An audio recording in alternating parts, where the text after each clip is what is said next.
Assalamualaikum warahmatullahi wabarakatuh. Selamat pagi Mitra Perempuan dimanapun Anda berada. Bersama saya pada pagi hari ini, bersama saya juga ada rekan saya Oji. Apa kabar Oji? Baik, apa kabar Mot? Semoga kamu sehat-sehat ya. Iya, senang lagi ya kita bisa mulai ketemu Saya lagi juga sama ingin Mitra mengucapkan Perempuan. rasa kangen saya sama Mitra Perempuan semua.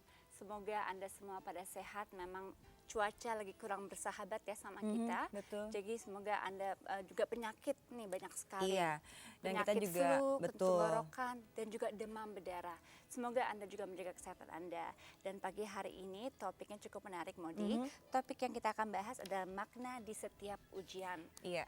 Karena memang kita tidak dapat melupakan bahwa begitu banyak bencana yang kita alami, terutama Indonesia, Aceh dan Sumatera Utara ya, bahwa ada bencana yang begitu besar dan itu mempengaruhi segala aspek kehidupan, dan kita memang sering sekali berbenturan dalam masalah kehidupan.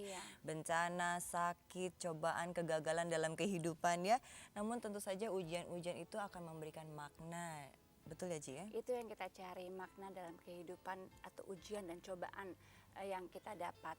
Dan bukan hanya bencana alam yang kita alami, pasti yang saat ini juga Mitra Perempuan yang sedang sedih, banyak cobaan dalam hidupnya, tentunya ingin cari ya bagaimana sih caranya untuk melihat apakah ada makna di baliknya gitu. Karena tentu aja ya sebagai manusia kalau kita dapat cobaan atau ujian itu kayaknya susah sekali untuk melihat. Aduh, ini bisa mendapatkan hikmah di dalamnya. Kadang-kadang kita merasa lebih down lagi, dan lama-lama malah tersungkur ya. Padahal kita harus memaknai ujian itu supaya kita memberikan sikap optimis dalam diri kita.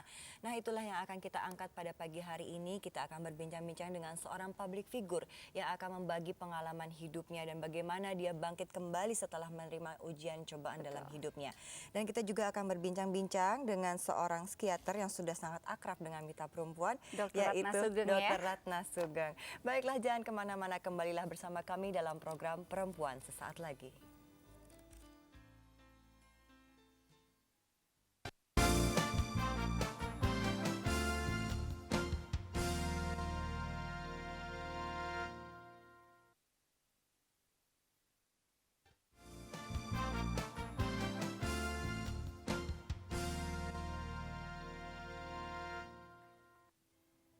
Mitra Perempuan, ujian dan cobaan menjadi warna dalam setiap manusia.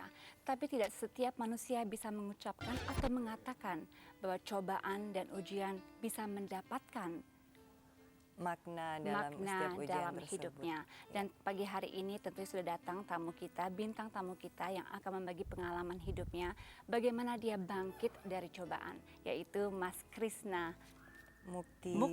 Apa kabar Mas Krisna? Makasih ya sudah menyempatkan waktu untuk datang bersama-sama kita ya. Ya, Krisna minta tolong dong, di sini kita lagi banyak menemui cobaan dan ujian dalam hidup kita ya. Krisna mungkin pernah mengalami ujian yang cukup berat dalam hidup Krisna. Ya, itu terjadi tahun 98 ya. Pas bangsa kita juga lagi mengalami cobaan waktu itu. Krismon ya waktu itu ya, krisis moneter. Pas lagi apa sih peristiwa bulan Mei ya. Bulan Mei itu kerusuhan bulan Mei yang seluruh Indonesia itu sama. Aku juga lagi ngalamin waktu itu karena dapat kecelakaan mobil ya. Perjalanan pulang dari Jogja menuju Jakarta, kita lewat Bandung jam 4 subuh itu bannya pecah gitu, ban pecah. Terus direm, mobilnya keguling-guling gitu, diguling-guling, satu keponakanku meninggal. Terus aku masuk rumah sakit selama 1,5 bulan karena tulang panggulnya tuh lepas gitu, tulang panggul. Jadi nggak bisa duduk, nggak bisa diri, bisa tidur aja. Nah, selama 1,5 bulan itu di rumah sakit siaga itu kan khusus ortopedi ya, untuk tulang ya. Itu kaki itu di tempat tidur begini, dikasih traksi istilahnya, besi gitu, pemberat supaya tulang panggulnya ini bisa kembali seperti semula normal begini gitu. Rasanya nggak bisa kebayang ya betapa sakit ya nak. Wah, sakit banget. Karena apa? Karena kalau dipegang begini aja nih, dicolek begini udah sakitnya luar biasa gitu. Waktu itu ada juga yang menyarankan untuk berobat ke Cimande untuk tulang itu alternatif. Cuman aku nggak mau, soalnya dicolek begini aja sakit, apalagi itu kan ditarik-tarik seperti itu. Tapi yang tadi Mas Krisna bilang 1,5 bulan ya, itu yang tiduran aja ya, itu pasti kan banyak sekali yang terjadi dalam saat pikirannya Mas Krisna, yang dimana Mas Krisna mengatakan, aduh udah deh, kayaknya saya nggak bisa juga pikiran negatif yang masuk ya, aku nggak bisa jalan lagi, atau pas ini karir saya langsung ya hancur. Itu perasaan yang down itu bagaimana Mas Krisna bisa ya lepas dan bisa mendapatkan positif di dalamnya? Gini, sebelum aku melakukan introspeksi diri ya, aku bertanya dulu nih sama yang di atas nih. Gitu. Kenapa kok? Kenapa saya? Kenapa? Gitu kan? Maksudnya gini, kayaknya hidup aku nih lurus-lurus aja deh, gitu kan. Nggak bersentuhan sama narkoba gitu, even ngerokok pun nggak, gitu kan istilahnya. Terus nggak judi, nggak dugem dan sebagainya. Pokoknya lurus-lurus aja. Tapi kenapa kok aku dikasih cobaan yang seperti ini gitu? Gue punya salah apa nih, gitu kan? Nah, setelah bertanya itu, untungnya masih dikasih hati dan pikiran yang terbuka. Jadi dikasih jawaban-jawaban sama Allah. Seperti gitu. apa jawaban-jawaban yang diterima? Ternyata aku ini jauh dari agama. Itu masalahnya di situ, nggak pernah sholat, nggak ada yang bisa nyuruh aku sholat, terus nggak pernah bayar zakat 2,5%, nggak pernah bayar zakat fitrah, nggak pernah puasa, pokoknya jauh deh dari hal-hal yang kayak gitu. Ya. Nah, terus akhirnya aku bertobat dan berjanji bahwa nanti setelah aku dikasih kesembuhan, gitu aku bakalan melakukan perintah agama paling nggak basic-basicnya dulu deh gitu ya, sholat dan sebagainya. Tapi Dekmin juga kalau kita dengar ya, Mas Krisna mengatakan kepada Sang Pencipta bahwa kalau saya dikasih kesembuhan baru saya akan berubah gitu ya. Nah itu tentu tingkah atau laku yang benar-benar dahsyat dalam hidupnya Mas Krisna, dan pikiran yang saat itu kan juga, aduh saudara saya meninggal. Ini yang nyupir waktu itu siapa? Ada teman Tio ya, itu kan ada beban ya, beban yang is it because of us gitu, jadi begini gitu. Itu rasa guilty feelingnya, rasa Down syndrome-nya, itu bagaimana cara mengupasnya pelan-pelan gitu. Pasti kan 1,5 bulan itu nggak bisa dibilangin lama ya, cukup cepat kalau untuk bisa bertobat. Ya itu dia, selalu berinteraksi sama yang maha kuasa gitu. Jadi karena waktu itu kan lagi dalam keadaan kalut ya situasi, juga temen juga nggak banyak yang datang gitu, mau jenguk juga takut gitu kan. Betul. Jadi ya udah akhirnya nyemangatin diri sendiri aja gitu, terus berinteraksi gitu sama Tapi, yang maha kuasa. Gini ya Krisna ya, banyak orang yang dikasih ujian dia mereka malah down, malah semakin banyak rasa frustasinya, malah nggak bisa bangun dan nggak bisa kembali berpikir positif. Apakah emang Krisna dari sebelum dikasih ujian cobaan ini emang selalu berusaha mencari yang positif dalam kehidupan, apa selalu mencari hikmah? Karena nggak begitu gampang ya. Kalau Krisna rasanya puji Tuhan sih iya, kalau termasuk misalkan dikasih Mas waktu bisa yang dapatnya singkat ini, ya. tapi banyak juga yang susah. Nah kebetulan aku orangnya selalu positive thinking gitu, dan selalu punya semangat untuk hidup begitu. Itu kuncinya ya. Selalu begitu orangnya. Oke, baik, kita harus rehat dulu sebentar ya Mas Krisna. Mitra Perempuan, kita akan kembali lagi dan berbincang-bincang lebih dalam dan akan mengupas mengenai topik ini tentunya dengan pakar kita.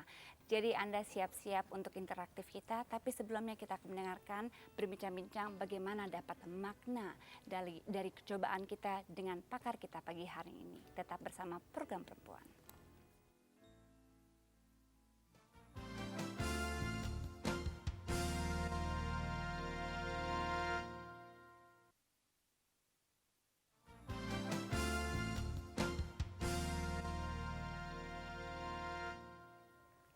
Baik, kembali lagi dalam program Perempuan.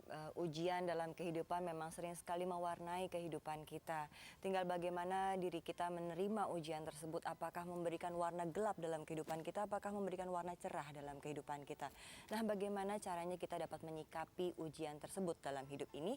Gitu. Untuk itu kita akan berbincang dengan Dr. Ratna Sugeng. Apa kabar Ibu? Baik, Dokter. Selamat pagi Oji. Senang Selamat ketemu pagi. lagi ya. Ini kayaknya topik yang cukup menarik ya dokter ya, karena banyak sekali juga mitra perempuan kalau soal ujian dan cobaan tuh bukan hanya yang kita alami sekarang dari Sang Pencipta, yaitu alam dan bencana, tapi banyak juga yang punya masalah dengan keluarga, dengan hubungan suami istri, dengan anak, atau dengan pekerjaannya mereka. Itu kadang-kadang membuat mereka menjadi traumatized. Nah itu kita sudah mendengarkan dari Mas Krisna ya, bagaimana dia bangkit, tapi juga banyak orang yang tidak bisa bangkit atau masih buta dan tidak bisa melihat bahwa ujian bisa menjadi makna dalam hidupnya. Gimana tuh dokter? Iya, sama barangkali kalau kita bilang cobaan kok besar sekali, Iya. tapi memang besar ya. Baiklah kalau kita bikin itu sebagai suatu pelajaran dalam hidup, karena di dalam hidup ini kita selalu belajar. Dan kalau kita selalu masuk dalam belajar, pasti kita bisa lulus ujian. Tadi contohnya selalu masuk dalam belajar, jadi Krisna di rumah sakit merenung ya. Iya. Apa yang saya lakukan selama ini, itu kan proses mengingat-ingat kembali pelajarannya.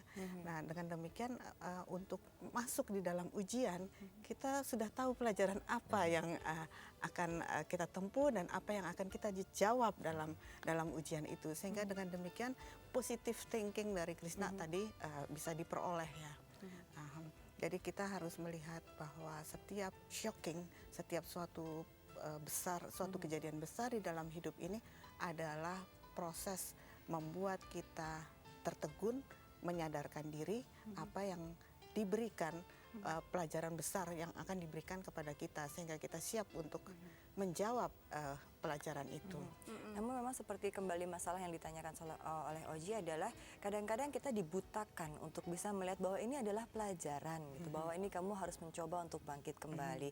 Bagaimana caranya supaya kita kembali bangkit? Apakah memang ada proses waktu di mana kita, kalau Krisna kayaknya nggak terdengar ada proses ini ya, proses untuk kembali bangkit. Tapi ada juga orang-orang yang rasanya perlu proses waktu ya, di mana dia harus menangis berurai air mata, di mana ada orang juga yang memang harus menyendiri, di mana ada orang yang harus ya bermacam-macam bentuknya. Ya, ketika kita menghadapi shocking tadi, kita pasti tertegun, kaget. Ya. Lalu kita tidak percaya, kok kita sih? Kenapa bukan orang lain?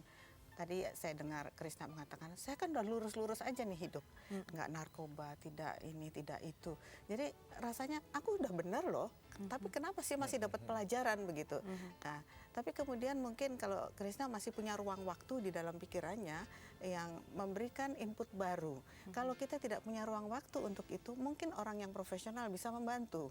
Katakanlah dukungan dari keluarga yang kebetulan juga tahu bagaimana Krisna dulu dibesarkan gitu. Atau kalau di dalam kasus yang besar, misalnya dalam bencana, itu ada rombongan orang yang profesi yang bisa membantu gitu untuk membuka sisi hati atau jendela-jendela hati kita bahwa ada loh pelajarannya, marilah kita tempuh gitu. Kalau belum tahu directionnya, belum tahu arahnya, maka profesi ini akan menuntun ini loh jalannya. Nah, sesudah itu kita bisa berkembang gitu. Iya, barangkali kalau misalkan bencana alam yang kita lagi alami ini, korban-korbannya mereka lebih kompleks barangkali ya, mereka bisa berpegangan tangan bersama karena mereka menghadapinya sama-sama. Tapi yang pribadi ini yang merasa yang I'm alone gitu, saya sendirian di masalah yang Tuhan atau Sang Pencipta tidak sayang lagi sama saya, maka itu masalah saya lebih besar dan tidak, kayaknya bebannya makin berat, dan dimana mereka tuh makin jatuh dan tidak percaya diri dan mereka pikir kayaknya Nggak ada harapan nggak ada lagi. harapan lagi Ya. gitu loh. Itu bagaimana sih Bu Ratna untuk ya bisa menyadari bahwa memang ya bencana itu pasti berlalu, atau hal-hal yang cobaan-cobaan itu pasti berlalu? Ya, kalau kita jawab sebagai cobaan, rasanya kayaknya kita aja yang kena. Tapi kalau kita anggap sebagai pelajaran, semua orang dapat pelajaran yang sama. Kan fakultas kehidupan ini masih terus berjalan, jadi kita masih terus belajar. Bagaimana kita bisa punya tangan lain ketika kita merasa sendiri, kita jujur dalam hati, siapa sih yang saya perlukan sebetulnya? Ibu saya kah? Istri saya kah? Suami saya kah? Anak saya kah? Tolong hubungi itu. Lalu kita bilang jujur, tapi orang Asia suka nggak bisa ngomong begitu. Aku membutuhkan kamu sekarang, tolonglah aku dalam mendukung diriku. Itu yang tidak pernah kita bicarakan, tapi tolong kita sudah mulai katakan itu apa yang kita butuh. Dengan begitu orang kan suka bilang kepala besar nanti kalau dia dibutuhkan seperti itu, tapi sebenarnya itu yang kita butuhkan. Jujur dari dalam hati kita butuh apa. Krisna waktu mendapat ujian itu ada perasaan semacam itu nggak? Kayaknya perlu seseorang nih untuk di samping saya gitu.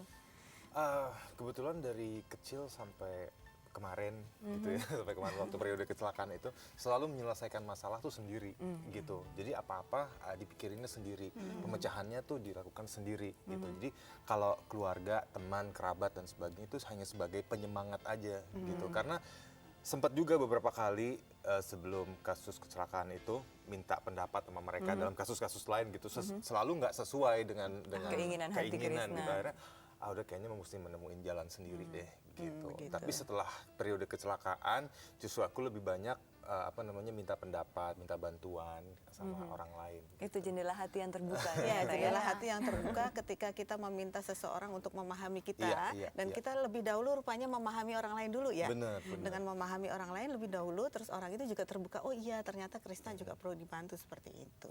Nah baik juga ini mengenai ujian cobaan dalam hidup ini memberikan juga trauma-trauma dalam kehidupan. Walaupun memang mengenai saudara-saudara kita di Aceh juga sudah banyak sekali bala bantuan di sana, pendamping konsultan ya, mungkin seperti itu.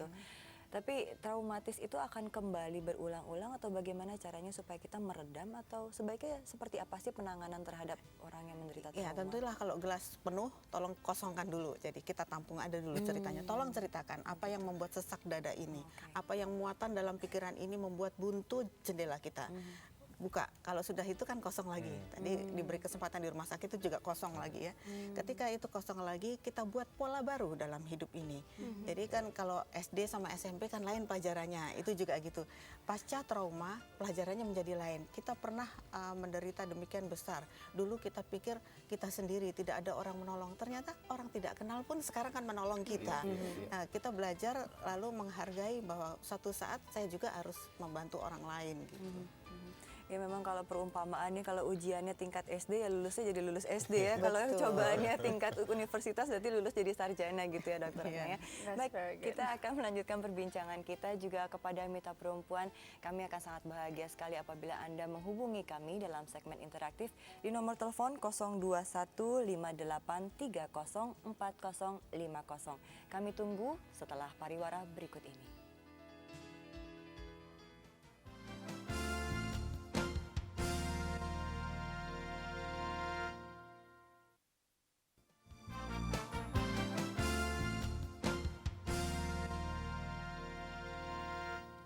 Makna di setiap ujian itulah topik kita pagi hari ini, dan Mitra Perempuan semuanya, kalau Anda ingin sharing kepada kita atau membagi pengalaman Anda supaya kita semua di sini juga bisa bangkit kembali dan hidup bersama dan juga mempunyai warna baru dalam hidup kita. Anda bisa hubungi kami di 02158304050. Lainnya kami sudah buka dan silakan telepon kami. Baik, ya, sudah ada yang telepon. masuk. Selamat pagi. Selamat pagi. Pagi Bapak, dari siapa Bapak? Pak Budi di Depok, Mbak. Pak Budi di Depok, silakan Pak Budi. Ya Mbak, makna dalam segala musibah. Sebetulnya kalau kita mau mensikapi bahwa memang hidup itu tidak lepas daripada cobaan. Siapapun, baik orang yang kaya maupun orang yang tidak mampu, itu memang pasti mengalami cobaan. Jadi untuk itu, kalau kita ingin menyikapi, yang pertama adalah bagaimana tujuan hidup kita sebetulnya. Jadi untuk apa kita hidup? Itu yang pertama. Untuk apa sih kita hidup? Mungkin seperti Mas Krisna, untuk apa ya kita hidup ini? Oh ya, saya nanti pasti akan berkeluarga. Nah gitu. Jadi ada pertanyaan-pertanyaan dalam hidup kita ya? Iya, kita harus bertanya pada hidup kita. Untuk apa hidup kita ini? Untuk apa, dan mempunyai arti buat lingkungan nggak? Jadi kita berupaya lah bahwa kita tuh dimanapun kita berarti. Gitu. Di rumah tangga kita mempunyai arti, dibutuhkan oleh keluarga. Di lingkungan kita mempunyai arti oleh lingkungan. Di tempat kerja kita juga punya arti. Nah, bagaimana kita itu menyadari bahwa hidup kita ini memang ada artinya nggak buat semua orang yang ada. Baik. Mungkin itu Mbak. Baik, terima kasih Pak banyak Budi untuk sarannya. Jadi rupanya kita harus bisa mendeskripsikan diri, buat apa kita hidup, siapa yang mengambil manfaat, apakah saya juga mempunyai manfaat dalam hidup itu. Mungkin itu yang ingin disampaikan oleh. Tapi memang perasaan berarti itu sangat penting ya. Ya, itu yang dicari orang sebetulnya. Benar. Kalau Hidup kita saya berarti atau hidup tidak kita ya? tidak berarti, kita sudah stop di situ. Tapi ketika kita merasakan ada artinya saya hidup, saya harus meraih sesuatu itu bisa memberikan kasih kepada orang banyak, itu juga kita lalu merasa harapan masih ada. Nah, orang dituntun oleh harapannya untuk hidup. Baik, sambil menunggu telepon dari Mitra Perempuan, satu pertanyaan bahwa kita tidak bisa menutup mata bahwa banyak sekali mungkin ada beberapa kejadian setelah diberikan cobaan, hidupnya semakin down dan berubah menjadi yang negatif, bukan menjadi positif. Pernah ya ada beberapa banyak kejadian seperti itu. Nah, itu apakah menjadi hasil akhirnya menjadi negatif atau itu masih menjalan proses pencarian pelajaran tersebut, dokter? Iya, kalau dia down ke arah negatif, ada orang yang harus tampungnya di bawah untuk ditingkatkan lagi pada ambang di mana orang bisa berjalan lurus. Kalau kita lihat Krishna waktu habis kecelakaan tuh nggak bisa jalan kan Nggak ya. bisa jalan sama Lalu sekali. bagaimana bisa jalan lagi? Ya aku belajar jalan lagi dari awal. Jadi Dari merangkak gitu? Dari merangkak kayak bayi baru belajar jalan gitu. Jadi terapi ya. Harusnya ikut terapi Oke. gitu, tapi waktu itu dari segi finansial nggak mencukupi. Jadi terapi sendiri di rumah karena udah diajarin di rumah sakit kan. Jadi benar-benar yang merangkak lagi dari bawah. Terus habis itu belajar berdiri, terus jalan 1 langkah, 2 langkah karena udah 1,5 bulan nggak jalan. Jadi nggak bisa lama-lama, 2 menit itu juga yang udah jatuh lagi. Tapi rasanya tuh luar biasa banget Ji, begitu. Biasanya kan kalau kita sekarang jalan kita menganggap itu hal yang biasa kan. Nah pada saat itu aku benar-benar ngerasa bahwa jalan itu ternyata anugerah yang sangat luar biasa. Karunia yang kadang-kadang kita suka lupakan ya. Iya, kita angkat lagi telepon. Selamat pagi. Selamat pagi Ibu, dari siapa Ibu? Luciana Ibu Luciana di mana? di Gajah Mada. Oke, silakan Ibu Luciana. Bu, gini, saya ini di dunia ini hanya berdua. Saya baru ditinggal suami saya 1 tahun yang lalu. Saya ini emang orangnya keras dan sensitif. Tapi menurut saya sejak suami saya meninggal, itu memang meninggalnya itu ya banyak memakan biaya dan 6 bulan ya baru dipanggil. Setelah itu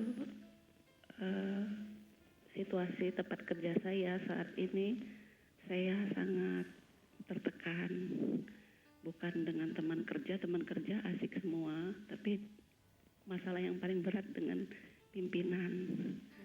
Kadangkala saya itu merasa ingin keluar, tapi saya butuh untuk menghidupkan anak saya. Dalam keadaan seperti ini saya merasa merasa Tuhan itu sangat tidak adil lah. Saya kadangkala bingung gitu Bu. Oke, Ibu lagi masa depres sekarang ya Bu ya? Kenapa? Lagi merasa depres. Iya, sampai detik ini saya merasa tertekan. Kadang keputusan apa yang harus saya ambil. Saya sekali lagi saya merasa banget kok Tuhan itu nggak sayang saya. Baik, terima kasih Ibu Luciana Terima sudah kasih. mengeluarkan isi hati Ibu. Kami sangat berempati atas kepergian dari suami Ibu ya. Mungkin Dokter Randa bisa membantu. Ya, saat memecahkan ini masalah ibu nampaknya sedang depresi, sedang di bawah nilai ambang untuk bisa maju. Ibu membutuhkan seseorang untuk meningkatkan ibu di ambang yang ibu bisa maju.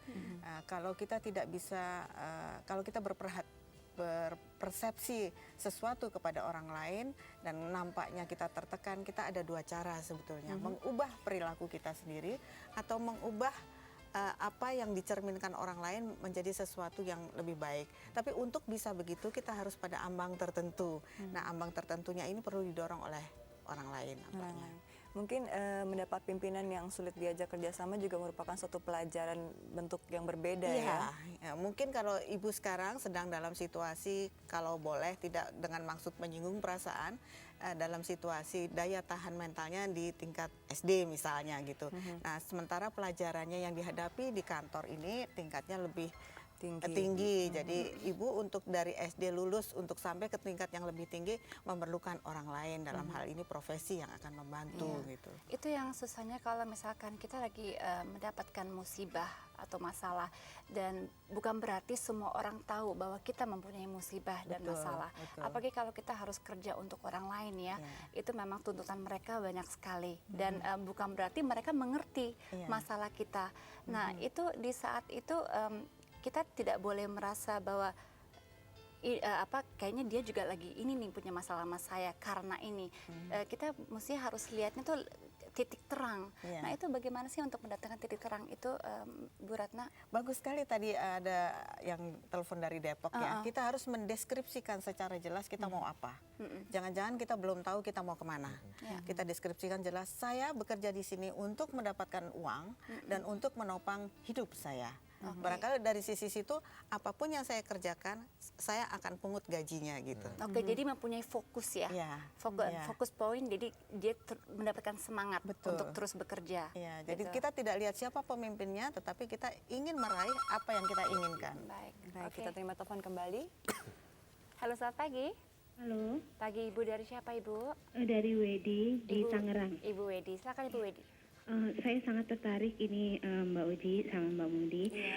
Ibu psikiater, saya seperti terharu, bukan terharu tapi tersentuh karena apa yang dikatakan Ibu itu sepertinya memberikan satu tarikan ke jiwa saya karena pengalaman pribadi saya sendiri, Ibu. Saya ini sebenarnya wanita bekerja. Saya bekerja sebagai seorang pramugari di airline nasional. Kejadiannya kira-kira lebih kurang 6 tahun yang lalu saya melahirkan anak pertama, Ibu.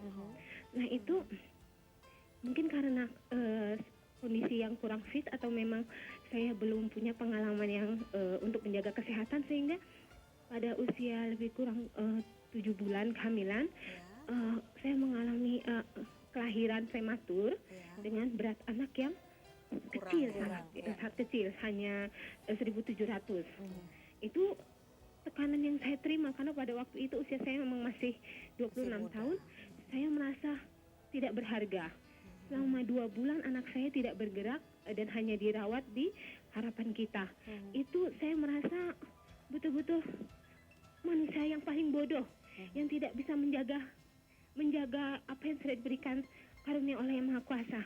Tapi karena saya berkeyakinan saya harus bertanggung jawab, ini anak saya yang mau punya anak, saya yang bersedia dulu bersikeras ingin menikah cepat supaya saya bisa punya anak. Karena saya terus terang saya sudah ditinggal oleh orang tua ayah saya sejak usia 3 tahun ya. Jadi saya merasakan kehidupan saya memang kosong karena ibu saya adalah wanita pekerja yang harus membiayai kami. Selanjutnya selama 2 bulan anak saya belum bisa bersuara, Ibu. Masuki bulan ketiga anak saya baru bisa mengeluarkan tangisan pertama. Itu anugerah yang sangat luar biasa, Ibu. Mendengar kisah yang Mas Krisna Mukti, saya merasakan bagaimana perjuangan saya sampai sekarang 6 tahun sudah berjalan.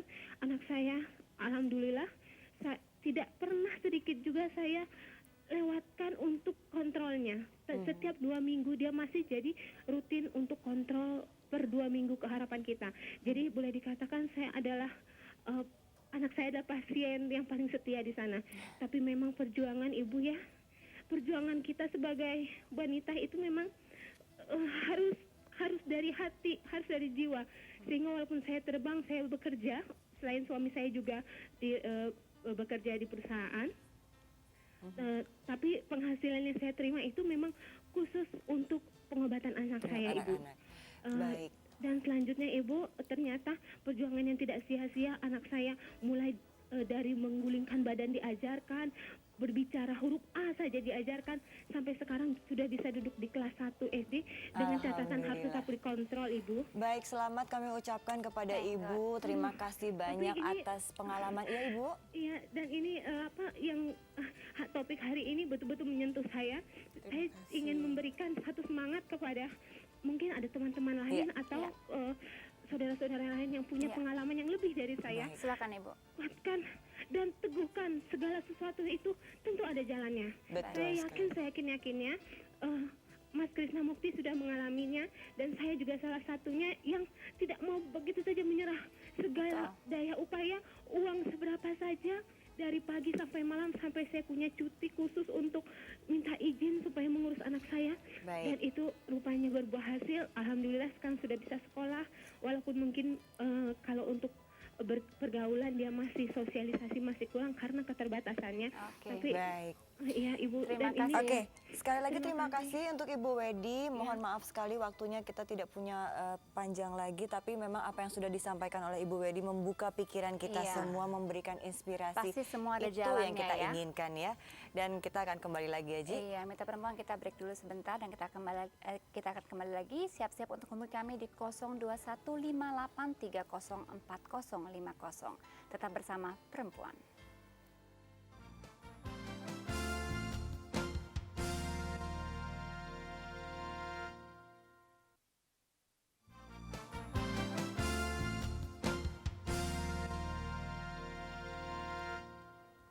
Makna dari setiap ujian.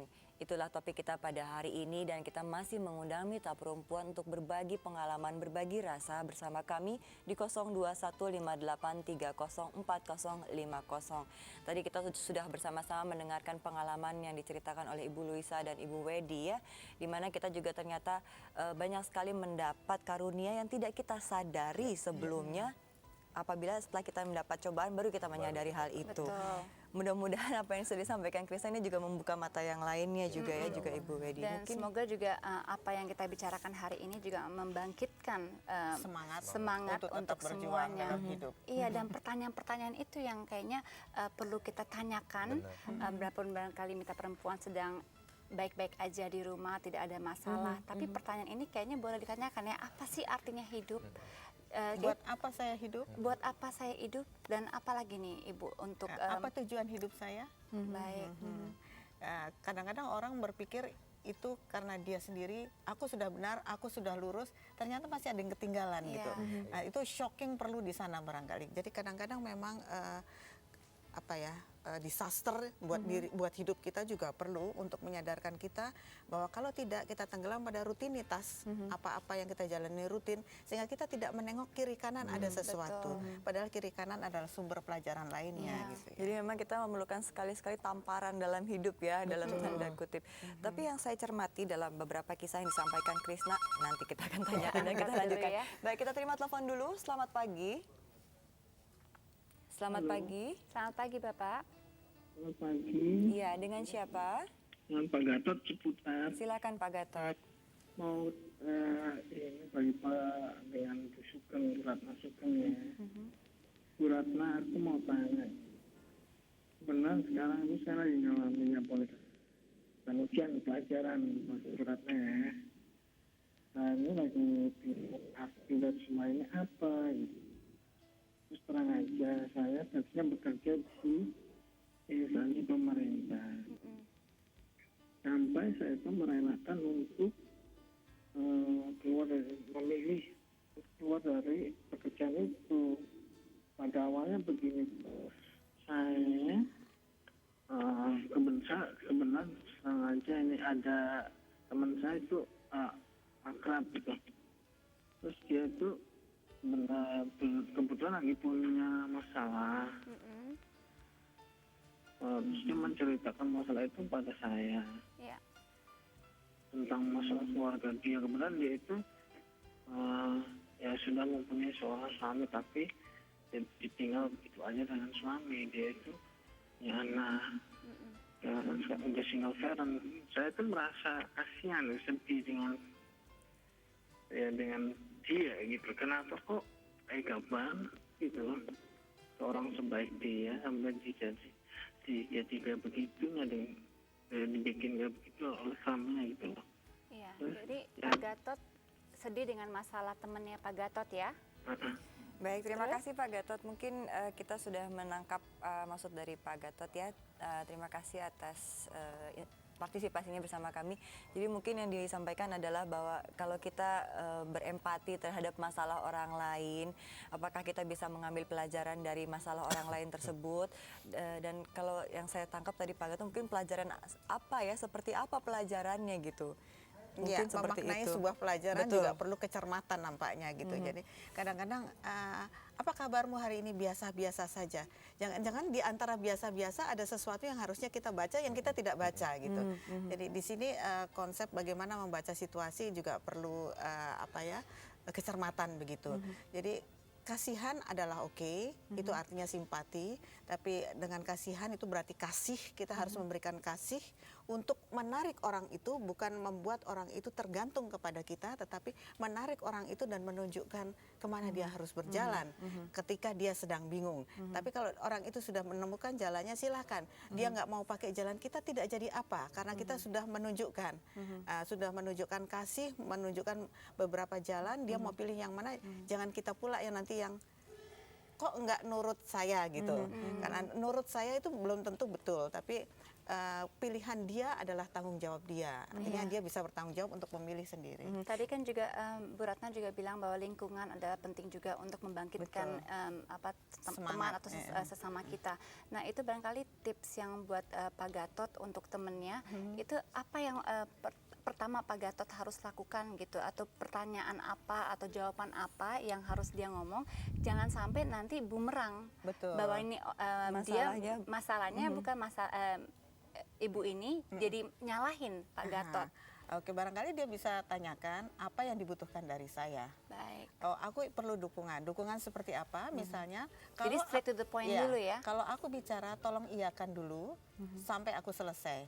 Nanti tolong pendapatnya dikemukakan setelah saya tidak sakit hati. Besok boleh. Begitu misalnya. Jadi semua langsung kepada tujuan. Lalu ketika sudah iya, baik, aku punya beberapa alternatif yang mungkin bisa kamu pakai. 1, 2, 3, 4, 5. Dan ketika orang itu memilih hanya 2 dan 3, tolong tidak sakit hati. Anda sudah memberikan 5 tapi yang dipakai cuma 2. Karena orang itu berpikir dia hanya bisa menjalani 2 misalnya. Jadi mengetahui kemampuan orang lain itu juga suatu hal membantu namanya. Jadi artinya kalau kita mendampingi orang dalam kesulitan juga bukan berarti orang itu menjadi tergantung kepada kita ya. Tapi kita hanya sebagai pemancing untuk dia keluar dari, katakanlah keluar dari rongga untuk bisa jalan lurus gitu. Iya, itu bagaimana pengalaman Mas Krisna saat itu di rumah sakit atau keluarga yang mendukung Mas Krisna? Pasti kan banyak sekali yang bilang tabah, sabar. Itu dan bermakna nggak sih pada saat itu? Pada saat kamu atau lagi bilang, semua orang sakit bilang, gitu, aduh berisik gitu. malah dibilangin cepet sembuh, nah tabah gitu, berarti nggak? Aku justru lebih menghargai ini kedatangan mereka ke rumah sakit dalam situasi yang waktu itu lagi carut marut banget kan. Aku justru menghargai itu gitu loh. Jadi ya bangsa kalimat-kalimat tabah lah, tegar lah, apa dan sebagainya itu udah biasa lah ya. Cukup gitu, gitu. Tapi justru itunya yang aku hargain gitu loh. Bahwa mereka masih punya perhatian. Benar dalam Tapi situasi. dari pertama artinya Mas Krisna juga udah pikirannya udah positif juga ya. Aku selalu berpikiran yang positif gitu. Baik, kita kembali menerima telepon. Selamat pagi. Halo, selamat pagi. Selamat pagi. Pagi Ibu, dengan siapa Bu? Dengan pagi. Iya, dengan Ibu Eni. Dengan Ibu siapa? Pagi. Ya, Ibu Eni di mana? Ibu Eni di Bandung. Iya, Oke, silakan Ibu Eni. Di Bandung. Iya. Tadi masalahnya menyikapi masalah ya. Iya. Jadi setiap orang pasti akan menghadapi masalah. Betul. Ya, kita anggap saja sebagai badai ya. Badai itu bisa berupa hambatan, masalah, kesulitan, dan lain-lain. Ya. Bagaimana kita menyikapi masalah itu? Apakah kita akan berdiri teguh atau akan jatuh? Kalau kita ingin memperoleh kemenangan, berarti kita harus berdiri teguh. Iya. Apapun yang kita hadapi, kita tetap berdiri teguh.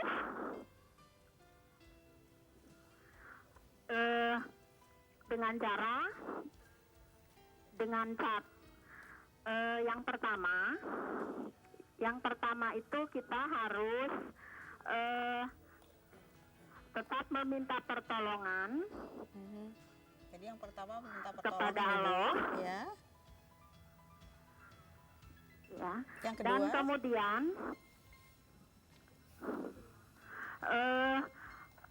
bagaimana kita bisa berdiri teguh itu tetap selalu dekat dengan Allah ya. Iya, baik, betul sekali. Rasanya kita semua setuju ya. Terima kasih banyak Ibu atas sarannya, atas iya, betul ya pendapatnya ya. Terima kasih banyak. Memang rasanya memang kita setuju dengan apa yang disampaikan oleh Ibu ya. Saya ingin mencermati satu cerita yang disampaikan oleh Krisna dan Ibu Wedi juga, bahwa ternyata apapun cobaan itu yang menjadikan kita bisa maju adalah dalam diri kita sendiri ya. Betul, betul. Kita tidak bisa mengubah dunia, tapi kita bisa mengubah diri kita sendiri. Baik. Itu artinya persepsi kita mesti ubah.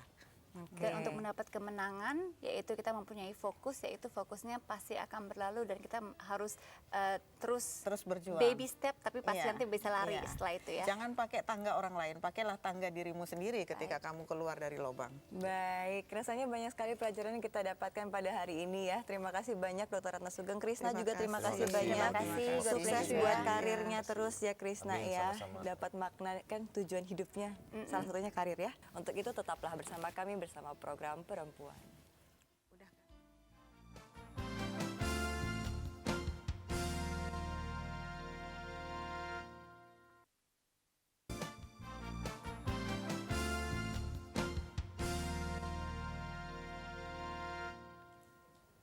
Mitra Perempuan, semoga topik pagi hari ini bermanfaat bagi Anda dan semoga Anda juga mendapatkan positif di dalamnya ya, di mana kita sudah mendengar dari Ibu Ratna dan juga Krisna dan semua interaktif benar-benar juga membangkitkan kita untuk hidup kembali dan bertanya kepada diri kita, sebenarnya apa sih artinya hidup, dan banyak sekali kemenangan yang kita bisa dapat kalau kita benar-benar tabah dan terus berpegangan tangan bersama keluarga kita.